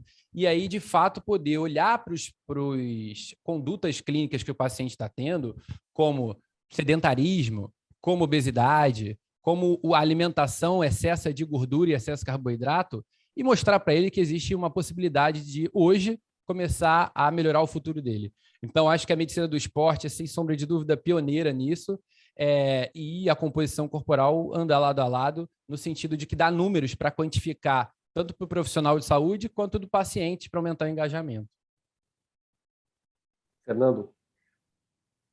O Guilherme já matou essa aí, mas eu acho que a gente precisa realmente lembrar que esse acompanhamento que por muito tempo foi feito às custas do peso corporal, né? E as pessoas, elas se fixam na balança, se fixam em valores baixos de peso corporal à custa de qualquer tipo de perda, né? E ficam felizes né, com aquele peso corporal que ela está objetivando. E eu acho que a análise da composição corporal, ainda mais com esse nível de detalhamento que a bioimpedância pode dar, inclusive em membros, tronco, a avaliação da gordura abdominal, que é problemática, a gente sabe disso, principalmente no sexo masculino, isso aí dá uma qualidade de acompanhamento que vai reproduzir também numa maior longevidade dessa nossa população. Ok, obrigado. Tem, então, aqui algumas perguntas que já foram direcionadas. Tem uma que foi feita aqui. A Conceição Campos participou bastante aqui, fez várias perguntas. E essa aqui eu vou direcionar inicialmente para o Márcio, que é engenheiro e que talvez possa responder, porque é uma questão de metodologia, e depois, se o Guilherme e o Fernando quiserem e for necessário, podem complementar. Ela pede para fazer comentários sobre a avaliação da composição corporal por ultrassom. Márcio. O ultrassom, quer dizer, eu não considero propriamente que a gente, quando fala de composição corporal, nós estamos falando do que o corpo é composto, afinal, dos vários compartimentos, né, da composição corporal. E o ultrassom, ele vai te avaliar em termos de massa muscular, né? Você consegue fazer uma avaliação, por exemplo, dentro de uma UTI, se você tem a disponibilidade do ultrassom, você fazer um acompanhamento de perda de massa muscular, medindo no músculo da perna. Então, é um parâmetro bastante útil em algumas situações, mas não dá para se chamar de avaliação de composição corporal. É um método complementar e útil em algumas situações, principalmente quando se dispõe, afinal, do equipamento, né, em mãos. Ok. Querem complementar, Fernando? Pode falar? Pode. A gente tem visto que algumas empresas elas estão tentando e elas estão fazendo isso com um marketing até agressivo, um marketing bastante pesado, tentando introduzir a ultrassonografia como um método realmente de avaliação de composição corporal, né? Tendo em vista que, queira ou não queira, é um método que consegue detectar o que é músculo, o que é gordura, o que é osso, né? Mas o que a gente tem visto, primeiro, esse método ainda precisa de muito estudo e muita avaliação para que ele realmente se transforme numa alternativa. Tanto é verdade que, até hoje, mesmo nos últimos guidelines, seja do Colégio Americano, seja onde for, ele ainda não entra ali como um dos métodos sugeridos que possa realmente ser usado, embora a propaganda seja muito grande. E, principalmente, o método da ultrassonografia, ele tem um viés de erro interavaliador muito grande. Já é difícil o próprio avaliador manter o mesmo padrão daquele tipo de mensuração que eles estão preconizando. Imaginem avaliadores ultrassonografistas ou médicos do esporte com experiências com aquele mesmo equipamento diferentes, que vai ser o mesmo caso, guardadas as proporções, que a dobra cutânea tem. É um dos problemas de erro da dobra cutânea, o erro, a falta ou a pouca reprodutibilidade, ou o comprometimento da reprodutibilidade interavaliadores. Então, um dos grandes problemas que a ultrassonografia já vai ter, mesmo que eles consigam ir melhorando aí, é esse problema interavaliador. Eu só gostaria de completar o final da minha fala lá, né, que eu chamei a atenção que o grande problema de fonte de erro no método de dobra cutânea, até por esse problema interavaliador também, está associado ao avaliador. Já na bioimpedância, que a gente acabou de ver aí, a maior parte das fontes de erro, e isso está mais concentrado no nível de hidratação, por isso esse cuidado de de esvaziar a bexiga, não tomar substâncias que possam ter efeito diurético. A maior fonte de erro da bioimpedância está com o avaliado. Ele tem que seguir os protocolos de preparo adequado antes. E na dobra cutânea, com o avaliador. No ultrassom, esse problema do interavaliador é ainda algo que vai complicar muito o método também. Ok. Tem duas perguntas aqui do Roberto Costa, e ele pergunta aqui, eu acho que essas vão para o Márcio e para o Guilherme: em que população foram desenvolvidos os modelos matemáticos para a estimativa da massa livre de gordura nesses equipamentos Embody, e se não são utilizadas equações preditivas, como a resistência e a reactância são utilizadas para essa estimativa da massa livre de gordura? Ali você falou utilizando essas equações. Tá baixo, Márcio, dá uma regula aí o som. E apagou aqui. Agora foi. Acabou a bateria do microfone. Mas, então, essas equações que todos conhecem de bioimpedância, elas pegam um valor de resistência, um valor de reatância, né, e para calcular lá a água corporal, para estimar a água corporal.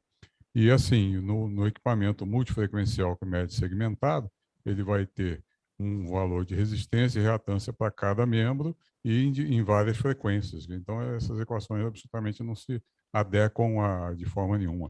Quer dizer, os essas equações eram feitas para 50 kHz, que ali usa outras frequências. Então, não tem nada absolutamente a ver uma coisa com a outra. Obviamente que o fabricante tem lá seus algoritmos para estimar a massa livre de gordura, né, a partir dos valores que ele está medindo ali dos segmentos. Quer dizer, e esses algoritmos são propriedade lá do fabricante, ele não vai te contar. E eu sei que ele usa os valores medidos, usa, digamos, a distância entre o valor de uma frequência para outra, quanto é que cai à medida que eu aumento a frequência, aquele valor de impedância cai, e se cai pouco é porque tem menos reatância, se cai mais, quer dizer, eles usam muito essa proporção, essa distância entre um valor e outro. Então, tem uma série de algoritmos matemáticos que foram, né, se desenvolvendo com o tempo, e isso aí foi melhorando a precisão, aí vão aumentando o número de frequência, o número de pontos, né, de leitura. Então, é uma coisa, hoje em dia, o equipamento já tem o seu computador interno, né? Então, isso já se tornou uma coisa bastante sofisticada e é coisa que o fabricante não revela. Ok. Márcio, e aí agora, enquanto você estava respondendo, aí veio uma pergunta aqui na minha cabeça que eu acho que é interessante também. Eles não oferecem os algoritmos, mas o método ele é validado. Obviamente, deve ter sido validado várias vezes comparado com outros métodos. E aí, lá no comecinho, o Fernando mostrou que a bioimpedância tem lá aquela variação, aquela margem de erro de 3,5%, ou em torno disso. Mas ele falou de bioimpedância de uma forma geral. Essa margem de erro, ela foi evoluindo ao longo do tempo com a evolução da tecnologia também? Esses resultados melhoraram com a evolução da tecnologia? Com certeza, né? E essa validação geralmente é feita com DEXA, né? A gente faz também com tomografia, com ressonância. Então, e assim, hoje em dia tem uma infinidade de validações. E quando se fala em erro, tem que falar erro de quê, né? Você está falando de gordura, você está falando de massa livre de gordura, falando de água, quer dizer, essa margem de erro vai ter que se especificar qual o parâmetro, né, que está se falando. Mas está na ordem de 2% hoje em dia que se fala, né, em relação ao DEXA, né? E isso, obviamente, vem evoluindo, né? E melhorando, principalmente também a reprodutibilidade. Quer dizer, isso aí também colabora para, né, a precisão do equipamento e a sua utilização, né, a confiabilidade. E realmente, quando se fala em precisão, tem que falar precisão de quê, qual parâmetro está se especificando, mas em termos de validação, tem já uma infinidade. Hoje em dia tem mais de 3.000 artigos publicados, né, utilizando esse método e muitos deles validando, né? Então, já está bastante consagrado em termos de precisão e de utilidade, afinal. Né? Ok. Posso tentar só complementar rapidinho? Vai. Uma coisa que eu acho importante é óbvio que o diagnóstico daquele valor, né, se ele vai ter lá 3,5, se ele vai ter 2, esse erro padrão da estimativa, e a gente coloca ali sempre para porcentagem de gordura corporal, né? Mas eu acho que uma coisa que o Guilherme falou que eu acho que é importante, né, mais que o número em si, o número específico, sabendo que todo método de estimativa tem um erro, é óbvio que quanto menor o erro, melhor o acompanhamento, é a história da reprodutibilidade. Você pode saber que qualquer método vai te dar um erro, mas no acompanhamento, se aquela reprodução for viável, né, esse erro vai se manter. Então, você consegue ter um bom acompanhamento evolutivo do paciente, porque se aquele número está aumentando, em termos de taxa de gordura, ele está engordando dentro daquele percentual. Se está se mantendo, ele está conseguindo segurar. E se o percentual está diminuindo, é porque ele está perdendo aquela massa.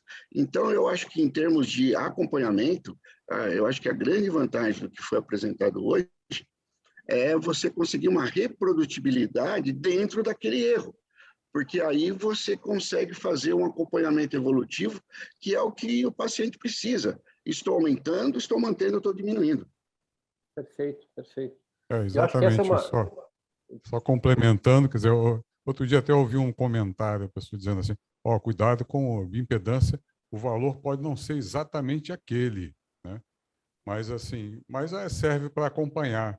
Eu digo, é uma observação verdadeira e inútil ao mesmo tempo. Quer dizer, se você tem um valor que você pode confiar, se ele é exatamente verdadeiro ou não, isso aí tá importando menos. Quer dizer, se você tem 20% de gordura, você tem 21%, o importante é saber se quando você diminuir, ele mostrar que você diminuiu, quando aumentar, mostrar que aumentou. Agora, o valor absoluto ali, que até que você tem exatamente, nesse caso, é menos importante. E eu acho que o Fernando fez uma menção que é uma coisa que eu estava também pensando aqui, que é a possibilidade de você usar esse método de uma forma mais regular, mais seriada, né? Porque tem muitos métodos que às vezes podem ser muito bons também, mas que têm às vezes questões de limitação relacionadas a custo, né? O DEXA, apesar de a gente saber que a radiação que é emitida no exame não é elevada, mas você não pode fazer a toda hora também, além do custo tem essa outra questão que a gente tem que lembrar. Então, você ter um instrumento que te permita essa avaliação seriada, ele é muito interessante também. E aí o Mário Costa, ele fez uma pergunta que eu vou passar para o Guilherme. Falou assim, bom, tudo bem, então a gente sabe o que é obesidade, o que é sobrepeso quando a gente usa o IMC. Como é que eu sei quando o indivíduo é obeso, quando ele tem sobrepeso, se eu usar, então, a avaliação com percentual de gordura, Guilherme? Perfeita. Eu gostaria de poder responder essa sua pergunta com números. Mas hoje, justamente por essa enormidade de aparelhos, e cada aparelho, quando você olha, por exemplo, um trabalho que compara bioimpedância com DEXA, eles não dão o mesmo percentual de gordura. O que eles fazem é uma curva onde as diferenças entre as curvas são semelhantes, né? São paralelas. Então, a definição hoje mais aceita pela Organização Mundial da Saúde é que obesidade é quando o paciente tem um excesso de gordura corporal que piora a qualidade de vida ou aumenta o seu risco de mortalidade. Então, veja que ainda não existe hoje um número que a gente possa dizer de percentual de gordura, porque cada aparelho vai ter métodos e números diferentes, né? Então, especificamente na bioimpedância, com o número de exames mesmo, que a bioimpedância, a Embare ao redor do mundo já fez, a gente tem hoje as faixas de normalidade que ele apresenta, mas, obviamente, isso serve para os aparelhos da Embare, não serve para comparar com outros aparelhos. Então, eu acho que o que o Dr. Fernando e o Dr. Marcelo levantaram é muito importante. Assim, a gente precisa entender que, em última análise, a gente quer melhorar a vida do nosso paciente, né? Então, se a gente tem um método com alta reprodutividade, que é operador independente, a gente tem como ajustar a conduta. Então, o DEXA sendo padrão ouro, mas você podendo fazer 2 vezes no ano, o paciente não vai esperar 6 meses para ver se ele está absorvendo proteína ou não. vai esperar 6 meses para avaliar a proporção muscular, né? Então, você tem um método que, de fato, muda a conduta. E se muda a conduta, tem a possibilidade nas suas mãos de melhorar a qualidade de vida do paciente, né? Perfeito, perfeito. Olha, Se me permite voltar, que eu acho que faltou um pedacinho da pergunta anterior, naquela questão de qual a população que foi desenvolvida, né, o cálculo e tal. Quer dizer, quando você mede, a diferença principal que existe entre populações, a diferença entre um japonês e um alemão, afinal, é em termos de proporções corporais, são antropométricas, entendeu? E quando você mede os segmentos separados, você passa por cima disso, você consegue enxergar os segmentos e está medindo os segmentos.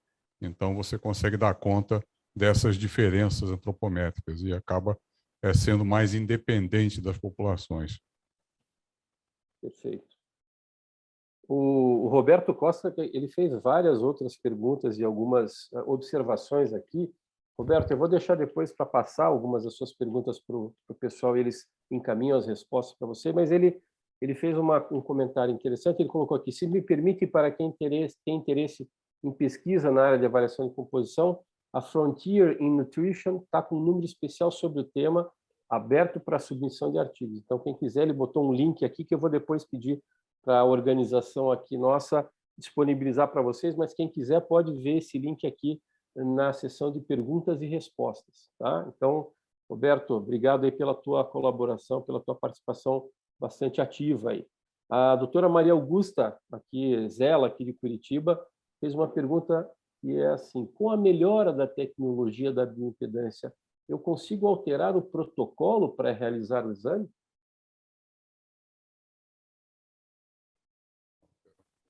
Se o tempo de jejum pode ser alterado, assim, eu vou responder antes do Márcio, assim. Oficialmente, a resposta é não. Na prática, dia a dia de consultório, o que a gente observa é que as interferências são cada vez menores. Então, eu vou falar, eu tenho o aparelho há 10 anos, mas fui trocando de aparelho. Então, o que a gente observa é que a interferência é cada vez melhor e que ele possibilita mostrar onde está a diferença. Mas eu entendo até a dificuldade de responder isso oficialmente, porque o aparelho não se propõe a avaliar protocolos diferentes de preparo, né? Veja bem, também é o seguinte, que essa questão do nível de hidratação. Os equipamentos monofrequenciais, eles estimavam a água total a partir da água extracelular, que é o que ele enxergava a 50 kHz. E a água extracelular é a parcela menor e mais variável, entendeu? Então, uma pequena variação aí causava uma variação grande na estimativa final. E o multifrequencial ele enxerga intra e extracelular. Então, ele estima a água total muito mais, com muito mais precisão. Ele consegue enxergar esses dois compartimentos. Então, fica menos sensível às variações, né, que existem, que são sempre maiores na água extracelular. Perfeito. E aí, aproveitando esse gancho, eu queria perguntar, pensando aqui em alguns pacientes meus que muitas vezes são fisicamente ativos, mas que têm, porventura, alguma situação que precisem de um uso crônico de diuréticos. Esse paciente, se ele tiver mais ou menos sempre nas mesmas condições, mesmo que eu possa ter eventualmente um erro, eu posso, como o Fernando falou, confiar na reprodutibilidade e na variação para aquele mesmo paciente. Isso é válido? Então, há 2 anos atrás, a gente palestrou para a Sociedade Brasileira de Cardiologia.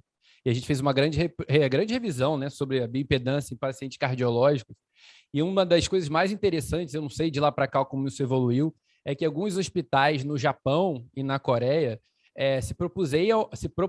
a proposta do trabalho era paciente com insuficiência cardíaca, fazer a bioimpedância e olhar essa taxa de água extracelular e ver se isso poderia ser um fator de prognóstico precoce para diminuir reinternação. Ou seja, se isso era mais vantajoso e comparava com o BNP. E aí a conclusão do trabalho é que isso era vantajoso. Então, nesse perfil de paciente, mais do que nunca, que tem dificuldade em manter os volumes de água extracelular, tem que olhar para a proporção entre água intra e água extra. E aí, possivelmente, se o paciente estiver mais descompensado, ali vai estar diferente. Então, você tem que, mais especificamente nesse perfil de paciente que tem dificuldade em equilibrar os líquidos intra e extracelulares, a bioimpedância diferencia para esse lado da análise.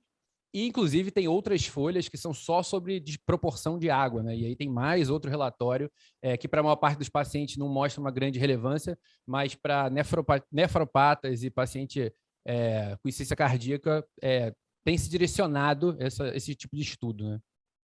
Perfeito, perfeito. Obrigado, Guilherme. O Ismael aqui está ficando bravo comigo, porque ele achou que eu ia esquecer dele e mandou a pergunta 2 vezes aqui para nós. Ismael, eu estava esperando aqui porque essa é uma pergunta muito boa que eu queria deixar mais para o final mesmo. Na avaliação por dobras cutâneas, existem protocolos diferentes para adultos e adolescentes. Ele gostaria de saber se na bioimpedância é protocolo único e se ele é apresentado todos os dados ou apenas alguns na avaliação dos adolescentes. Essa é a pergunta dele. E ele direcionou primeiro ao Fernando, daí depois Guilherme e Márcio quiserem responder também, fiquem à vontade. Tá bom, vamos por partes aí. A primeira coisa que a gente precisa lembrar é que na dobra cutânea você tem as equações gerais ou generalizadas, que alguns chamam, e as equações específicas. Nas específicas, existem aquelas que vão diferenciar a população onde você vai aplicar aquela equação. Por isso que elas são chamadas específicas. Por quê? Porque elas foram feitas em populações com características mais homogêneas. Então, tem equações só para mulheres, tem equações só para homens, tem equações para criança e adolescente, tem equação para adulto, para sedentários, para ativos, e aí você consegue diferenciar equações dentro das equações específicas. Existem, aqui no Brasil, por exemplo, a dobra cutânea de Pollock, por exemplo, né, que o pessoal usa muito, é uma equação geral. Ela é usada para ambos os sexos, para diferentes faixas de idade, e é muito usada e é validada aqui, né? Isso existe.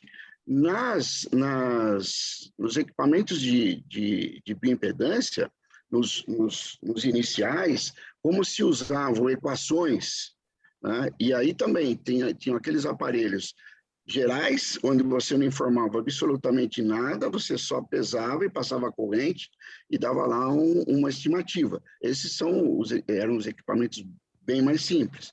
Alguns você já tinha que informar se era homem, se é mulher, se é criança, se é adolescente, se é ativo, se é sedentário. Aí você sabe que dentro daquele equipamento existiam equações específicas para lidar com a reactância, com a resistência e a impedância.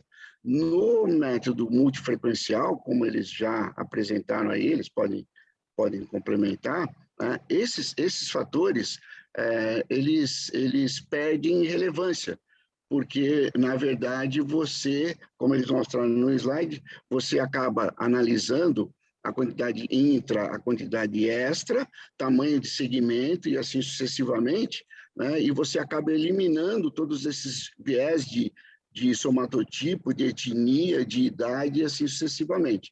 Então, aí essa necessidade de equação específica para a criança num multifrequencial, por exemplo, aí ela perde a relevância. Perfeito. É isso. Ótimo. Olha aqui, eu tenho uma pergunta que é um pouquinho... Vamos ver aqui. Nós estamos chegando, são 9h21. Eu vou fazer essa última um pouco mais direcionada. Aí tem uma que algumas pessoas repetiram aqui, que eu vou usar como a última pergunta para ser respondida pelos nossos palestrantes. E aí depois, como eu falei para vocês, as outras perguntas, a nossa organização vai encaminhar a todos os nossos palestrantes e eles respondem e elas vão chegar a vocês posteriormente, tá? Espera aí. O André Felipe perguntou: os biotipos interferem em algo nos resultados da bioimpedância? Eu acho que eu acabei de responder isso aí. Os biotipos, a idade, o sexo, eles perdem a relevância quando você, na verdade, está fazendo esse tipo de medida multifrequencial. Tá certo, Márcio? Tá certo, Guilherme? Exatamente. Esse conceito de você validar por população e colocar fórmulas com valores pré-estabelecidos, isso era muito utilizado, como o Dr. Fernando falou, quando a gente só tinha monopolar e só avaliava um lado do corpo. Então, isso perde a necessidade quando você, de fato, analisa cada segmento. Então, antigamente, a gente fazia só de um lado e dobrava. A partir do momento que você começa a avaliar de forma segmentada, perde a necessidade. Então, se você duvida do aparelho, a gente faz até um desafio, né? Sobe em cima dele e coloca lá, sou sexo feminino, sexo masculino, sou criança, sou adulto. A análise é a mesma, o que vai mudar só são as referências lá de normalidade, que para homem e mulheres é diferente, mas a quantidade é a mesma. Show. Vamos lá, então. A última pergunta que eu vou fazer para os nossos convidados aqui é uma pergunta que foi feita por um colega nosso aqui, participante, que está aqui, o nome dele aqui é ACSM 13. Então, ele, e também é uma pergunta que foi feita, foi uma das primeiras, talvez a primeira pergunta que foi feita aqui, e que eu também deixei aqui para o final, que foi feita pelo nosso diretor de defesa profissional, Dr. Jimmy Ricaldi, lá de Sergipe, lá de Aracaju. E eles perguntaram, os dois perguntaram coisas parecidas, e teve mais uma ou duas perguntas indo na mesma direção. Dentro da experiência de vocês, prezados apresentadores, qual é a melhor avaliação, qual é o melhor método para avaliação da composição? Bioimpedância, pregas cutâneas, densitometria, e aí aqui o ACSM ainda fala das máquinas de escaneamento tridimensionais. O que vocês têm a dizer? Qual que é a melhor? E talvez muito disso já tenha sido meio que respondido ao longo dessa conversa, mas eu pediria, então, para cada um de vocês fazer uma resposta rápida e aí fazer as considerações finais de vocês para a gente passar depois a palavra para o nosso presidente encerrar a nossa reunião de hoje. Fernando, você primeiro. Na verdade, a gente não deve dizer qual é o melhor método. Primeiro que o melhor método é aquele que você tem acessibilidade, né? Então, o fator econômico já está envolvido nisso, né? A tecnologia está envolvida nisso e onde você vai fazer está envolvido nisso. Se você pensar que a tomografia computadorizada é um método que tem uma grande precisão e ele pode, inclusive, ser validador de praticamente todos os outros, né? Você sempre tem que levar em conta quais são as vantagens. Eu tentei rapidamente mostrar vantagens e desvantagens de cada método para ver que cada um tem as suas vantagens, mas cada um tem os seus problemas, né? Mas, na verdade, eu acho que uma grande vantagem de qualquer método é você ter um método onde você possa ter uma boa reprodutibilidade no acompanhamento. Não um número específico que é 20,7 ou 20,3 de taxa de gordura.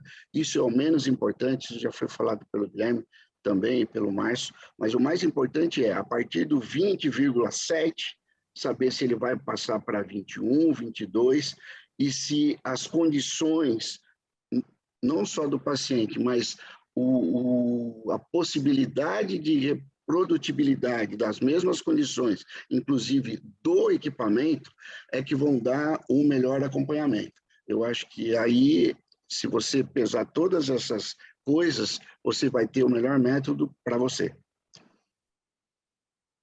Perfeito, Fernando, obrigado. Márcio, por favor. Eu vejo da seguinte forma: os métodos que fazem medições localizadas, né, em alguns pontos do corpo, tendem a ter um erro maior, acredito eu. Os métodos que conseguem enxergar o corpo todo, como DEXA, bioimpedância segmentada, tendem a ser mais precisos, né? E, assim, aquilo que já foi dito, vai pela praticidade, pela acessibilidade. A bioimpedância é muito prático, muito rápido, bem mais acessível do que os equipamentos de imagem, então acaba sendo o que é mais utilizado hoje em dia. Márcio não, desculpe, Guilherme. Eu acho que o melhor método é, em primeiro lugar, aquele que a gente tem, em segundo lugar, que a gente confia e sabe suas limitações. Dito isso, eu acho que a grande vantagem, o doutor Fernando falou super bem, a gente tentou enfatizar também, é que a bioimpedância ela é um aparelho, eu vou dizer, de coparticipação, ou seja, você tem a possibilidade de fazer essas análises seriadas, como o professor Marcelo falou, você coloca o paciente no centro do tratamento. Então, métodos que você consegue fazer 2 vezes por ano, ou métodos como a tomografia, que você não pode nem pedir para composição corporal, você pode aproveitar, são métodos que, quando você tem na mão, são ótimos, mas quando você pode ativamente colocar o paciente interessado dentro da consulta para repetir o exame, isso muda o prognóstico, né? Porque o paciente tem maior aderência. Então, eu acho que a gente adorou aqui a discussão. Queria mandar um abraço para o professor Jimmy e dizer que, quando eu entrei na medicina do esporte, eu morria de medo dele. Ele é o responsável por fazer a minha prova prática, ficou gritando lá do meu lado. Eu tinha que fazer uma ressuscitação de parada cardíaca no paciente. Quando eu estava fazendo, ele falou assim: começou a chover! Aí eu comecei a gritar. Então, eu fico super feliz de estar aqui, agradecer a todos. E queria passar a palavra final a todo mundo, que a medicina do esporte, sem sombra de dúvida, é uma sociedade amiga e aberta, assim. Eu vim da nutrologia e me senti super abraçado, então uma honra para mim estar aqui. Aprendi muito com a discussão de hoje e queria dizer para o doutor Fernando que eu vou roubartilhar a frase dele. Assim, eu adorei a frase de que a bioimpedância é um método que o erro está mais no paciente e que as dobras cutâneas é um método operador, uns erros são mais operadores dependentes, né? Então, acho que a gente, aprofundando a discussão, a gente fica unido e a gente para de brigar qual é o melhor método. O melhor método é aquele que a gente sabe fazer e sabe utilizar. Muito obrigado. Obrigado, Guilherme, Márcio e Fernando. Excelente, realmente, a discussão. Quero lembrar a todos que esse assunto vai ser tratado de forma muito mais aprofundada dentro do Congresso Brasileiro no final de outubro aqui em Curitiba. Convido todos a virem participar. Eu quero dizer que a participação foi extremamente produtiva, foi extremamente intensa, aqui, tanto nas perguntas quanto na audiência. A Natana colocou agora aqui: todos vocês que participaram vão receber certificados, quem tiver interesse. Então, vocês cliquem ali nos links que ela está colocando para vocês, para poder receber os certificados. Não posso deixar, além de fazer o agradecimento aos nossos palestrantes, de fazer o agradecimento à Ottoboni, nossa parceira, nossa patrocinadora dessa reunião.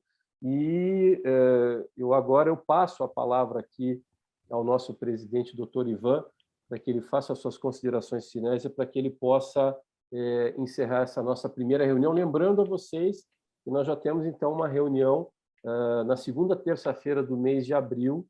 O tema ainda não está definido, mas em breve vocês vão receber isso nos canais de comunicação da Sociedade Brasileira. Ivan, por favor. Obrigado, Marcelo.